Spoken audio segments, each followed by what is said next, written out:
A baby was born holding a necklace that was reported missing 30 years ago. And the moment the doctor saw it, he stepped back and said nothing for a full 10 seconds. Because that necklace was tied to a case everyone had long stopped speaking about. A disappearance that had no answers. No body. No goodbye. Just silence that lasted 3 decades. Inside the delivery room, the air felt heavier than it should have. The nurse didn't move. The mother, Helen, was exhausted, still trying to understand what was happening around her. But the doctor kept staring at the necklace, like it was not supposed to exist in this world anymore. And yet it was now inside a newborn's hand, and the baby would not let it go. Not even when the nurse tried to gently take it away. That was when the doctor finally spoke. And what he said changed everything in the room. The necklace belonged to a woman named Isabel. A woman who disappeared 30 years ago without a trace. And no one in that room was ready for what that meant. Before we start, if you love powerful African stories filled with emotion, mystery, and real-life lessons, then make sure you subscribe and turn on notifications so you never miss what's coming next. And I want to hear from you. Drop a comment below and tell me, where are you watching from? And what time is it right now? Are you watching from the United States, Canada, Australia, the United Kingdom, South Africa, or somewhere else entirely? I always enjoy seeing how far these stories travel across the world. Now, let's begin. Helen slowly lifted her head. She had heard the name from across the room. Heard it the way a person hears something that their body registers before their mind has caught up. A name landing in the chest before it reaches the ears. She said she had never heard it before. Said it clearly, immediately, with the directness that belongs to simple, true things. She had never owned that necklace. Never touched anything like it. Never heard the name Isabel in any context connected to her life. And the way she said it, fast, unguarded, without the half-second hesitation of a person calculating what to admit, told everyone in the room that she wasn't lying. Which made the silence that followed worse. Because if Helen had not brought the necklace into the delivery room, the question of how it got there had no available answer. And questions without available answers have a particular weight in a room where everyone is afraid to say the obvious thing. George had not moved from the window. He was standing the way he stood when something required management. Upright, controlled, still in the deliberate way of someone who has learned that stillness is a form of authority. He had been watching the doctor since the moment the doctor stepped back. He had been watching the necklace. He had been watching the baby's hand. And when the doctor said Isabel's name the second time, louder now, reading directly from the case archive that had just appeared on his phone, something moved across George's face. Its last expression closed around it immediately. The practiced closure of a man accustomed to not letting rooms read him. But Helen saw it. She was lying on a delivery table at the far end of her physical capacity, and she saw it anyway. The way people sometimes see most clearly, when everything else has been stripped away by exhaustion and pain and the rawness of a body that has just done the hardest thing it knows how to do. It was not surprise. It was not confusion. It was recognition. Deep and old and clearly unwelcome. The kind of recognition that lives in the body before it lives in the mind, that arrives without needing to be understood, before it can be felt. George knew something about that necklace. And he had decided, in the space of that one closed second, that he was not going to say so. The nurse tried again, gently, professionally, with exactly the right technique, the practiced coaxing of a newborn's fingers that every maternity nurse learns in their first year. She applied the correct pressure at the correct angle. She was not rough. She was not careless. She did everything right. The baby tightened its grip, not a reflex. Not the broad involuntary clenching that newborns produce in response to stimulation. This was specific, targeted. The grip adjusted itself in direct response to what the nurse's hand was doing, the way a grip adjusts when it understands it is being challenged and has decided to hold. The nurse stopped. She pulled her hand back slowly. She looked at the doctor and said nothing. The look said everything that needed to be said. The doctor leaned closer to the baby's hand. The necklace was a thin chain, silver, possibly white gold. The delivery room lighting made certainty difficult.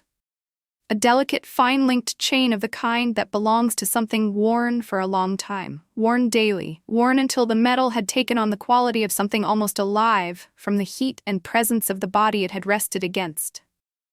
At the end of the chain, a small pendant. Oval. The face of it carried an engraving that had been worn by decades of contact but had not been erased by it. Still present, still readable, to someone who was close enough and who knew what they were looking for. The doctor knew what he was looking for, because he had seen this necklace before. Not in his hands. In a photograph, black and white, attached to a case review that had crossed his desk more than 30 years ago, during the period of his career when junior physicians reviewed inactive cases as part of ongoing archival maintenance. A routine task. A stack of files. A photograph of a woman standing in a doorway somewhere in Lagos, the necklace clearly visible at her throat. He had moved on. The case had moved on. Or rather, and this distinction would come to matter enormously before the night was over, the case had been made to appear as if it had moved on. He reached for his phone.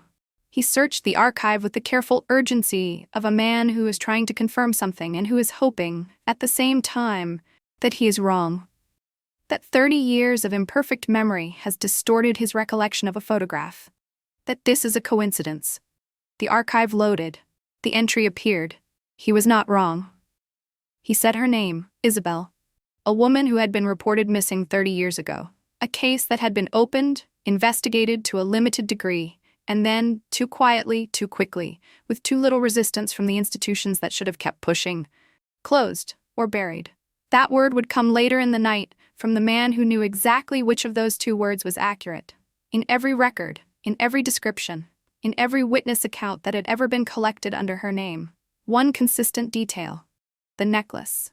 Always described identically. Same chain, same pendant, same engraving.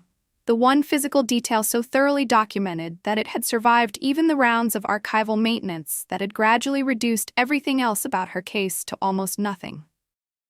The exact object now in a newborn's hand. In a delivery room. 30 years later. The doctor looked at the necklace. He looked at the baby. He looked at the necklace again. And 31 years of medical training, which had built in him a powerful resistance to conclusions that outrun their evidence, went very, very quiet. The hospital administrator arrived without being called, not summoned, not paged.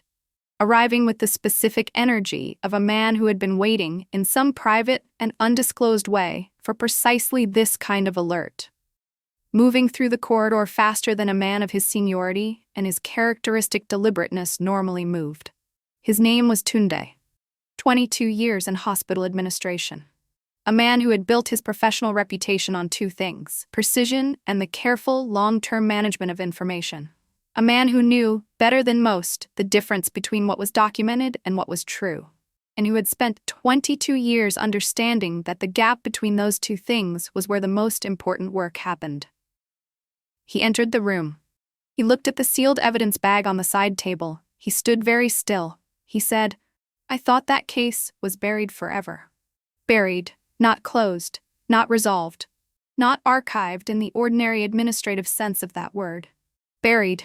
The word landed in the room like a stone dropped into still water. Quiet on impact, but the rings of it spreading outward immediately, reaching everything. Helen heard it and understood without needing it explained that buried was not a procedural term, it was a personal one. It was the word of someone who had been present when the decision to bury was made. George heard it and his jaw tightened. A small movement, almost invisible, but in a room where everyone was watching everyone else with the heightened attention of people who understand that something is unfolding and that they will need to have noticed everything, nothing was invisible. The doctor heard it and put his phone away. Because the phone, with its digitized archive access, was no longer the most useful thing in the room. The most useful thing in the room had just walked in. Tunde requested physical archives, not the digitized record, not a scanned copy. The original physical file, the one that existed in one instance, stored in restricted conditions, inaccessible through the ordinary records management workflow, untouched by the cycles of digital review and maintenance that governed everything else about this case. The fact that he knew to ask for it specifically, not the digital record, the physical one, was its own piece of information. It meant he knew the digital record was incomplete. It meant he knew the physical file contained something the digital version did not. It meant his knowledge of this case was not the procedural knowledge of an administrator reviewing a file for the first time. He had been here before, in some form at some earlier point in the long history of this particular buried thing. Tunde had been here. The file arrived 23 minutes later. Old in the way that only physical documents can be old, not the simulated age of a date stamp, but the real material age of paper subjected to time. The corners had gone soft. The cover had acquired the particular gray-brown of storage in conditions that were almost but never quite perfect. The type was from a manual machine with a characteristic flaw in the letter I, the kind of mechanical idiosyncrasy that places a document in a specific era as precisely as any calendar. The name on the cover had been typed, Isabel, and clipped to the inside cover by a paper clip gone the color of rust, a photograph. George saw the photograph before anyone else. He had moved toward the table in the gradual, unhurried way of someone who wants proximity to information but does not want the wanting to be visible. A repositioning that could be attributed to the ordinary restlessness of a man who has been standing in one place for a long time. He looked at the photograph, and his breathing changed. Not stopped, changed. The specific involuntary alteration of a body encountering something that requires more from it than it was spending a moment ago. The metabolic signature of recognition arriving before understanding, the body knowing before the mind has caught up. Helen saw it from across the room. She had been watching him since the doctor first said the name. She was watching him now, with the total, stripped-down attention of someone who has run out of capacity for anything except the essential. And the essential thing, in this moment, was the expression on George's face. She asked what he was seeing. George was silent for a moment that lasted long enough to be its own answer. Then, in a voice lower than any voice he had used all night, he said that he had seen that woman before. Not from news, not from public records, not from anything outside his own private life. From his family. The doctor stopped moving. Tunde looked up from the file. The nurse set down the equipment she had been preparing. Every person in the room turned toward George simultaneously, with the same question pressing against the inside of every silence. What does that mean? What does it mean that the man standing in this delivery room, the father of the child in this bassinet, knows the face of a woman who disappeared 30 years ago? The nurse performed a routine vitals check on the baby. Everything was normal. Heart rate, temperature, oxygen, reflexes, weight, all within the expected range for a healthy newborn in the first minutes of life. Nothing in the clinical data suggested anything other than a child who had arrived well and was proceeding accordingly. And then the nurse moved the sealed evidence bag. A practical adjustment, 12 inches to her left, clearing space on the side table for the equipment she needed. A routine action. The kind of thing that happens in a medical room dozens of times in an ordinary day without anyone noticing. The baby's face changed. Not a generalized distress signal. Not the broad-spectrum cry of a newborn responding to cold or hunger or the loss of contact with warmth. Something more specific.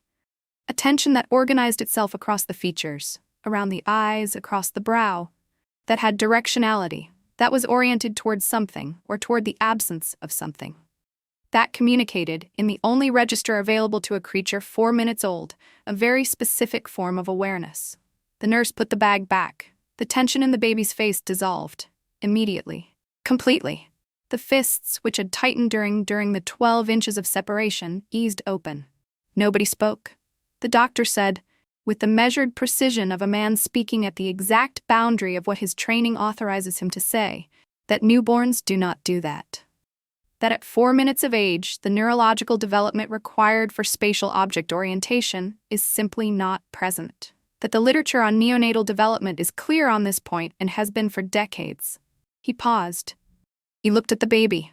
He said, and yet, And yet, 2 words, doing the work that 31 years of medicine had no language adequate to do. The acknowledgement of a man whose entire professional framework was, in this specific case, insufficient. Helen reached for the evidence bag without asking. She placed it near the baby. The baby settled. And Helen, for the first time since the room had become whatever kind of room this was, looked at the pendant through the plastic. She was close enough now to read the engraving on its face. She read it. She did not speak what she read. The rest of the story needed to arrive first. Some revelations belong at the end of a sequence, not the beginning. And she could feel, without anyone telling her, that this was one of them. She held the bag near the baby. And she waited. Tunde confirmed it directly. The access logs for Isabel's case file, the record of every interaction with the digital archive across 30 years, showed a pattern that was not consistent with routine review. Not different investigators across different periods. The same authorization credentials, returning at regular intervals, always in the period before a scheduled records maintenance cycle, always followed by targeted deletions. Not wholesale removal. That would have triggered alerts. Careful, incremental editing. The kind designed to be invisible precisely because it is never dramatic enough to attract attention.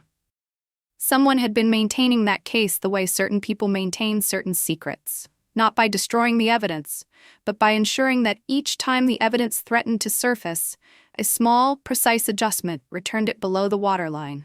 30 years of small, precise adjustments. Tunde said the authorization attached to those credentials was not police, not a medical board, not any government review body, family authority, estate access, the kind of institutional proximity to record systems that is not granted but accumulated, across generations, through the long, patient cultivation of relationships with the administrative structures that govern the official record.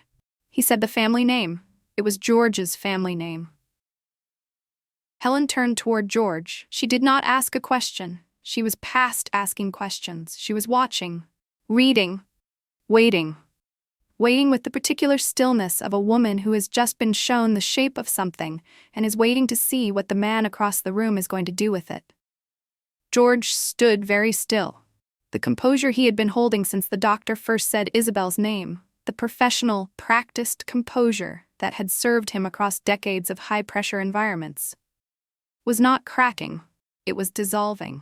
From the inside, the way ice dissolves when the temperature changes gradual enough that the surface maintains its shape for a moment after everything underneath has already changed.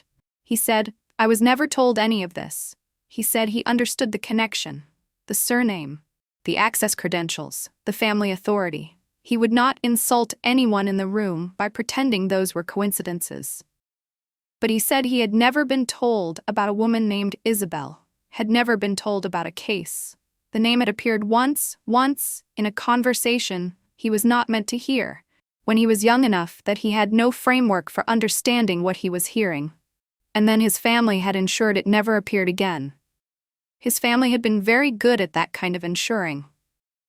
He said, I have spent most of my adult life aware that there are things in my family's history I was not told.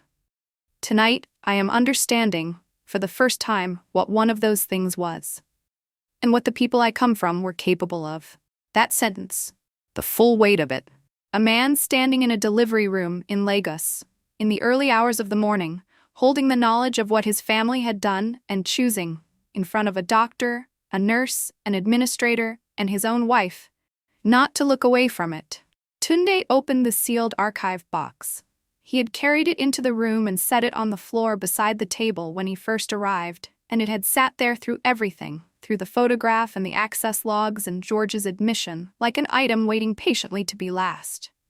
Which was exactly what it was. He placed it on the table and opened it.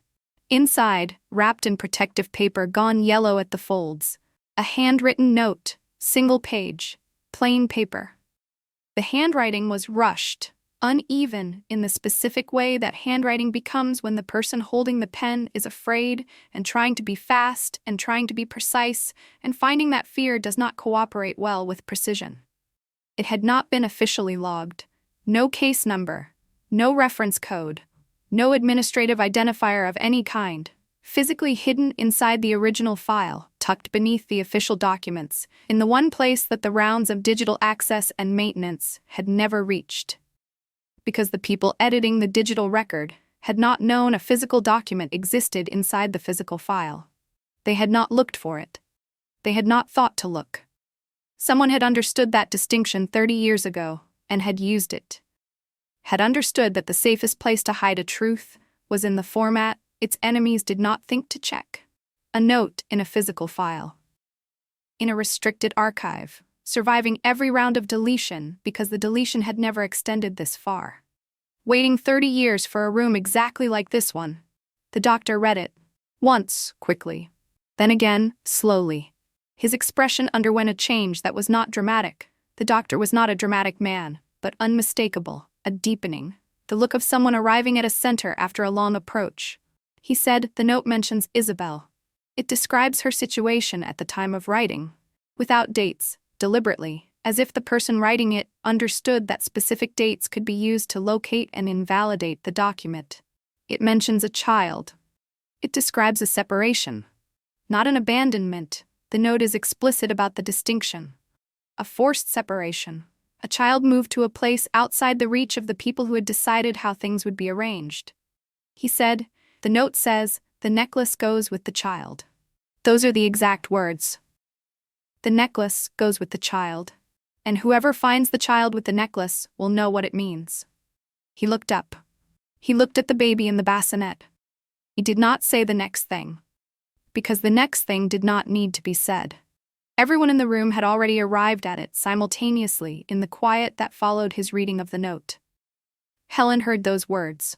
The necklace goes with the child, and looked at the evidence bag near her baby's hand. She looked at the pendant through the plastic, at the engraving she had already read and not spoken, and she understood the full architecture of what she was inside. Isabel had sent a child away with a necklace. The necklace was the proof that the child existed, proof of its origin, proof of everything that 30 years of carefully maintained digital record management had been designed to ensure could never be proven. And the child had grown, and the child had had a child of its own. And that child, the new generation of a severed connection finding its way back, had arrived in this delivery room in Lagos, carrying the proof in its hand. Helen felt something in her chest that was not grief and was not joy, and was both of those things pressed together until they became a third thing with no ready name. Something about the stubbornness of truth. Something about the impossibility of permanently erasing a connection between people who belonged to each other. Something about a woman she had never met who had made an impossible decision from an impossible love, and who had found a way to make sure the decision would not be the end of the story. The necklace goes with the child. Written in a rushed hand by a woman running out of time. A sentence that had been true for 30 years without anyone to hear it. A sentence that was true now in this room, in a way Isabel could not have known when she wrote it, but that she had perhaps hoped, with the particular stubborn hope of people who do not have other options, might one day be true. Tunde produced a drive from the archive box. Old technology. Older than the current standard by enough years that it required an adapter to connect to the hospital terminal. He had the adapter. He had clearly had it for some time. He connected the drive without explanation. Static came first. The textured ambient hiss of old audio, not the clean silence of modern recording, but the background noise of a room, a space, a moment that had existed 30 years ago and had been captured not entirely on purpose. Then a voice. A woman's voice, distorted by age and compression and whatever conditions the physical medium had survived, but present. Clear in its cadence even through the degradation. The unmistakable rhythm of a person speaking for a record. Choosing words with the careful deliberateness of someone who knows they may not get another opportunity to say these particular things, and is therefore going to say them as precisely as fear and urgency will allow. She said her name first. Isabel. She spoke about a child, about a family. She did not name the family, but the description was specific enough that naming was unnecessary. About the decision this family had communicated to her, through intermediaries careful enough to leave nothing in writing about what was going to happen. She spoke about what was going to happen with the steadiness of someone who had already moved through reaction and arrived somewhere on the other side of it. Not calm. There was something underneath the steadiness, audible even through 30 years of recording degradation, that was not calm, but controlled. The specific control of a person who has decided that the record matters more than the emotion. That the recording must survive, even if it costs her everything to make it. She said, "I am making this recording because what is about to happen has been planned carefully enough that there will be no ordinary evidence of how it happened. The people involved are too experienced with the management of information to leave traces in the places traces are usually found." She said, "I am making this recording because someone needs to know. Because a child's origin should not die with the circumstances of its concealment." She said, "The necklace is the proof. The necklace goes with the child. If anyone ever finds the necklace and does not understand what it means, I am telling them now. It means the child was real. It means the family knew. It means the separation was not a choice." And then the recording ended. Abruptly, mid-breath almost. As if the time available had run out before the speaking was finished. As if 30 years was both too long and not long enough. Helen was standing at the terminal without knowing she had moved there. George had not moved at all. He had recognized the voice in the first second it was in the room. Not from recordings, not from descriptions. From memory, the body-stored kind that does not require understanding to be certain. A fragment from early childhood. A voice heard through a door that had not been fully closed. In a room his family used for conversations that excluded him. A voice with this exact cadence, this exact quality of controlled precision. He had wandered toward the sound once and been redirected before he could see who it belonged to. He had spent 30 years filing that fragment under nothing. Background noise from a period before he had the framework to know what mattered. He said very quietly, to no one in particular. She knew what they were going to do to her. And they did it anyway. The room received that statement in silence, because some statements do not require a response, they require only witness. And everyone in the room was witness. The doctor replayed the recording at a higher enhancement level. Audio isolation. Stripping the ambient noise that had been sitting on top of the primary recording like sediment on something that had spent 30 years at the bottom of still water. And underneath Isabel's voice, present in the room where the recording had been made, not intended to be captured, but captured anyway by a device that did not discriminate between the voice being recorded and the other voices in its range, a second voice. Older, controlled in the specific way of someone who has spent a lifetime giving instructions that are followed without requiring justification. Not performing authority, living inside it. 8 words. Take the child away before they register the birth. 8 words, and the shape of 30 years assembled itself in the room with the completeness of something that had always been true and was only now, for the first time, being said out loud. The family had not intended to erase the child. They had intended to claim it, register it under their authority, make it part of their narrative, make it a continuation of their lineage controlled by their name, raised inside the story they had decided to tell. And Isabel, hearing those 8 words, understanding what they meant, understanding that her child would be raised by the people who had arranged for her to disappear, had done the only thing still available to her. She had moved the child first. Before the birth could be registered under their name, before their institutional reach could extend to a new generation of a story they had already claimed the right to own. She had sent the child away with the one thing she had that their access logs and estate credentials and digitized record management could not touch. A physical object. A necklace with an engraving. Proof in the one format that outlasts every system designed to make proof disappear. And the family had spent 30 years editing the record of a woman who had, in the end, outmaneuvered them entirely. By placing the truth in the safest place available to someone with nothing.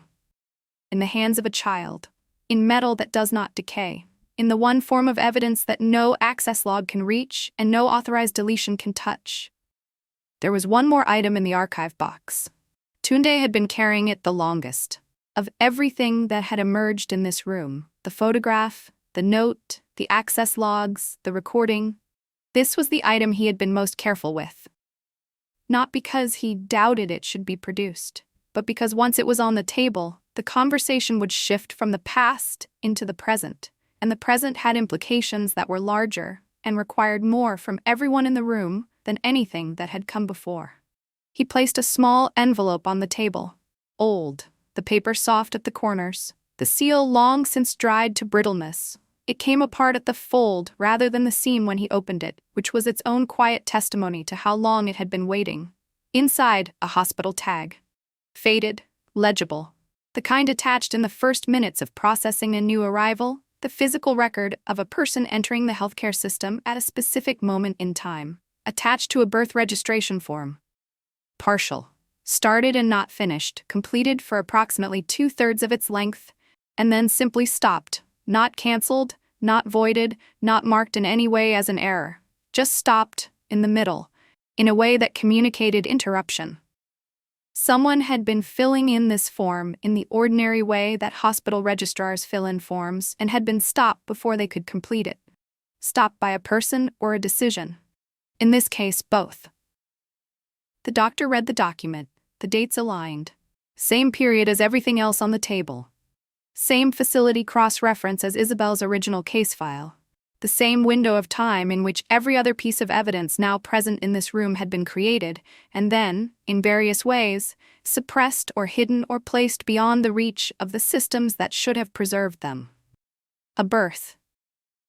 Begun to be officially recorded, stopped before the record could be completed and filed, and entered permanently into the archive that no individual family's authority was supposed to be able to control. And on the partially completed form, in the section for family name, in the hand of a registrar who had been doing their job in the ordinary, unremarkable way that registrars do their jobs every day, George's family name. The doctor said it plainly. The birth record belongs to a child born in the same period as Isabel's disappearance. The surname connects it to the access log credentials. The necklace was registered in the evidence documentation attached to this envelope as the identifying marker for this specific child. The 3 pieces, the necklace, the birth record, the access logs, are not 3 separate pieces of information. They are one piece of information split across 3 locations by people who needed them not to cohere. He looked at the bassinet, he looked at Helen. He said, "The child born in this room tonight carries a connection to the child in this record. The genealogical thread runs through the generation Isabel protected and arrives at the generation in that bassinet. The necklace is here because it was always meant to be here, not by accident, not by coincidence, because that is the nature of things that have been given a destination and given enough time." Helen looked at the baby, at the small hand still resting against the evidence bag, at the necklace inside the plastic, the pendant, the engraving, the words she had read and not spoken.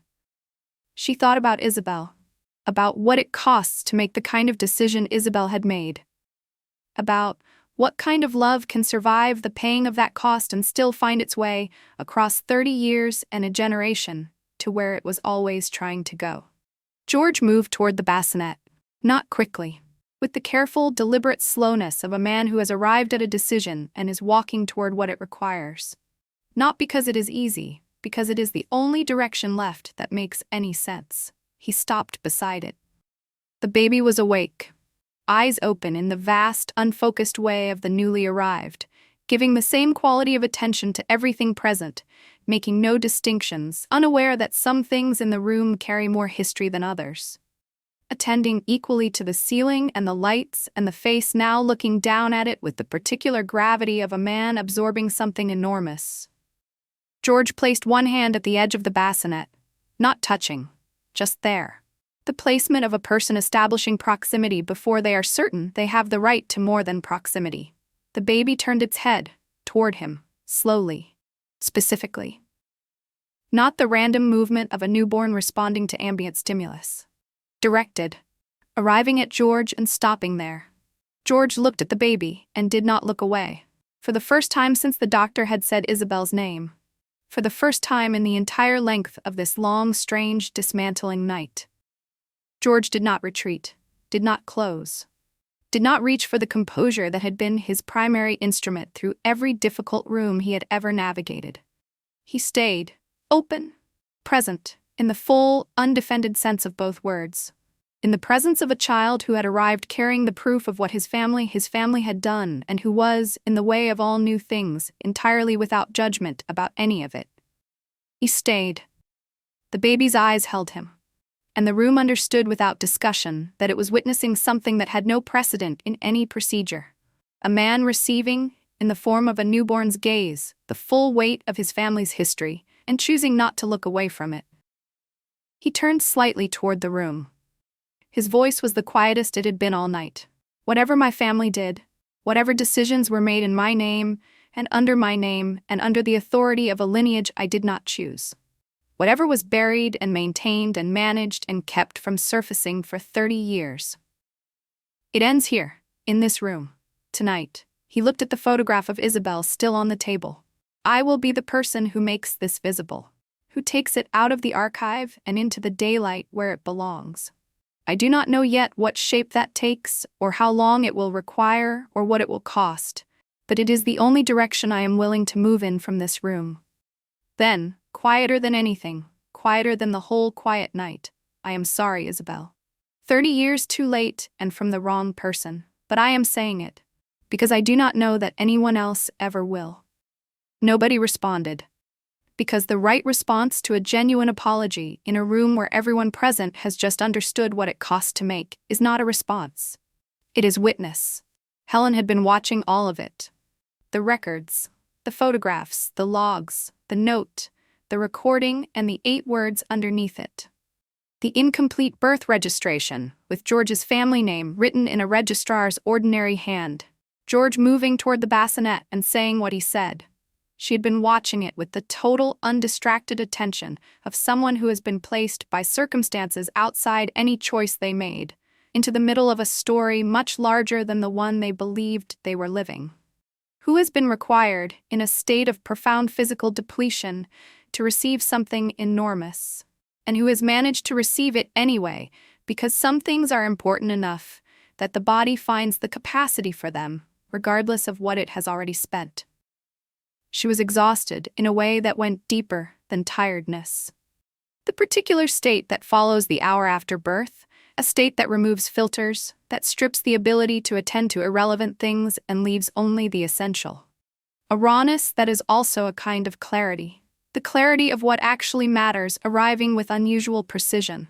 What mattered was in the bassinet, her child, who had not arrived empty-handed, who had come into this world already carrying something. Carrying it through whatever space exists between the not yet born and the born, across whatever distance 30 years of suppression had created, and delivering it into a room that was, for the first time in the history of this particular truth, ready to receive it. She thought about Isabel, a woman she had never met, whose name she had not heard before tonight, whose voice she had just listened to speaking from 30 years ago with the composed urgency of someone who understood they were running out of time. She thought about what it costs to send your child away. About the calculation Isabel had made. The clear-eyed, brutal calculation of someone who understands that safety and proximity are sometimes mutually exclusive. That protecting what you love can require removing yourself from the equation entirely. That love, at its most extreme, looks nothing like what we imagine love looks like. She thought about the note. The necklace goes with the child.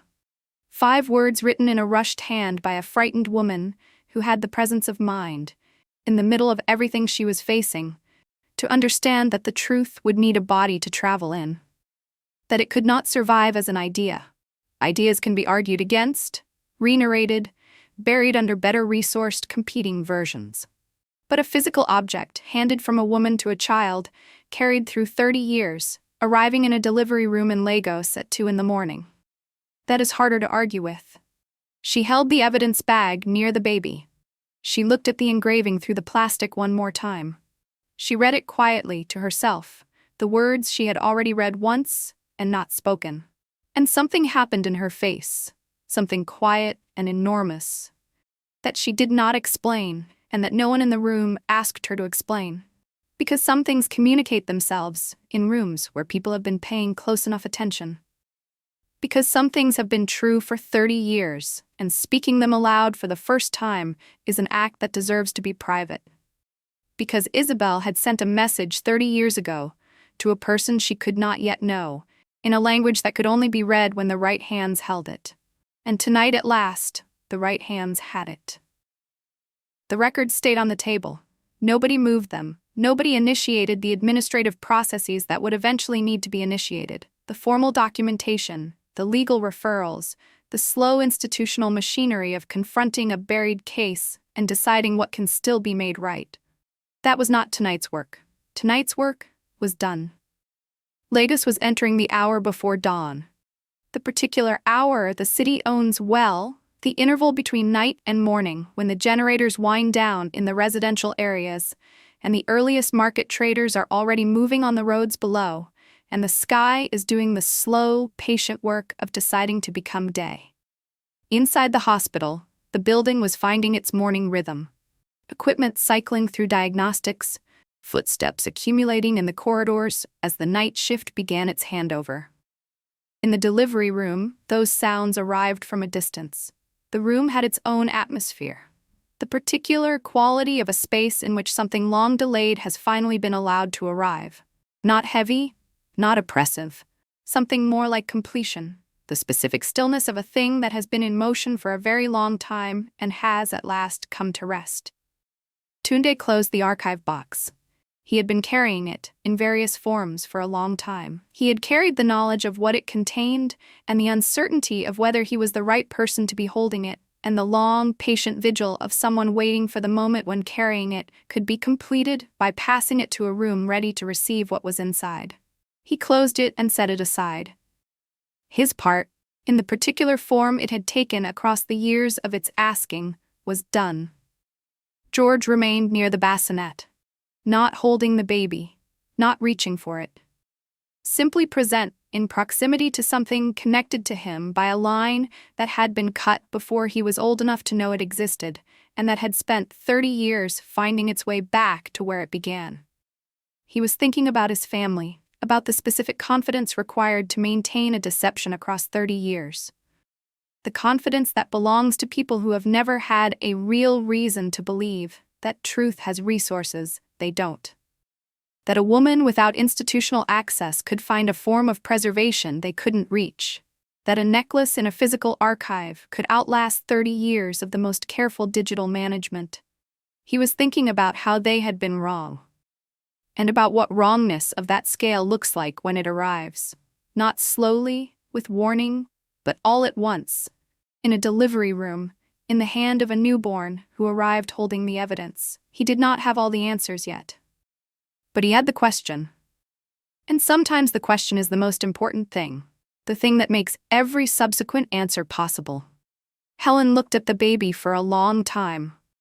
The baby looked back with the vast equal attention of the newly arrived, attending to everything and distinguishing nothing.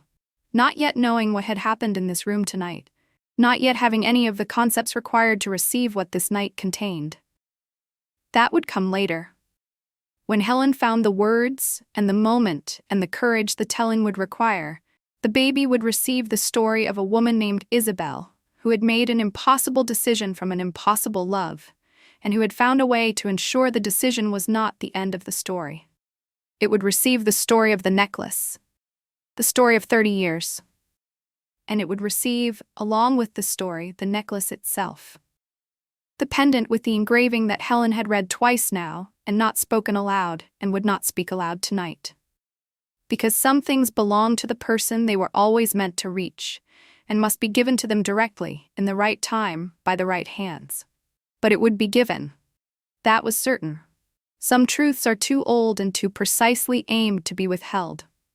The evidence bag lay near the baby's hand, the necklace inside it, the pendant, the chain, the engraving, the 30-year-old proof of a connection that had been severed and had refused, across every cycle of access and deletion and institutional authority, to stay severed. The baby's fingers, loosely resting against the bag since Helen placed it there, shifted slightly. Not urgent now, Not the firm, resistant grip of those first minutes. The grip of something being held because it is in danger. Something softer. The way a hand holds something that is not going anywhere. The way a hand holds something that has come home. Outside, the first real light of morning moved across Lagos. Not gold yet. Still the blue-gray of the last minutes before the sun commits to the day. But present. Undeniable.